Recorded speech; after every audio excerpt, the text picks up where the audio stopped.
Bonsoir, Monsieur Adnan. Donc, je vais vous expliquer comment créer un site sur le site blogueur.com. C'est un site Google. Donc, on doit avoir un compte Gmail pour la création d'un site. Donc, la première étape, c'est on vient ici sur Nouveau blog et on clique sur Nouveau blog pour la création du blog. J'ai déjà créé un blog sur votre nom, un site web avec votre nom. Donc, comme vous voyez ici, on trouve articles. C'est pour la création des articles qu'on va les publier sur notre site créé.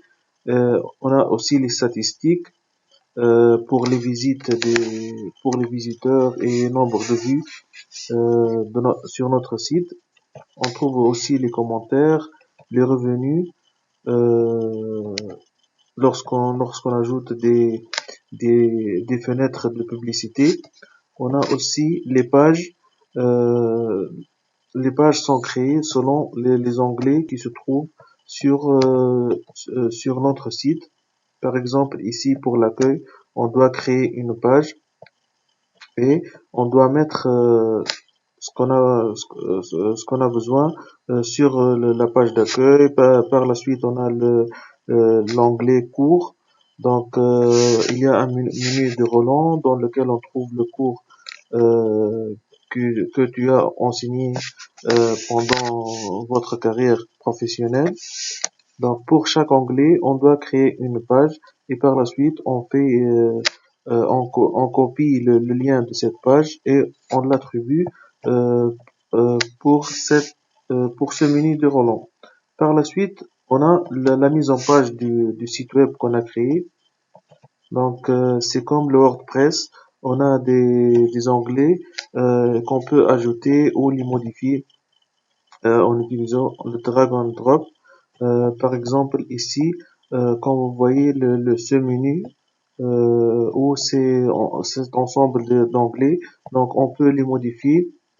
Comme vous voyez ici, on clique sur menu widget, donc on trouve tous les éléments du menu de Roland. Donc on peut ajouter plusieurs autres menus. On a aussi tous les éléments qui sont affichés sur notre site. On peut les modifier. C'est ça. Par la suite, on a le thème.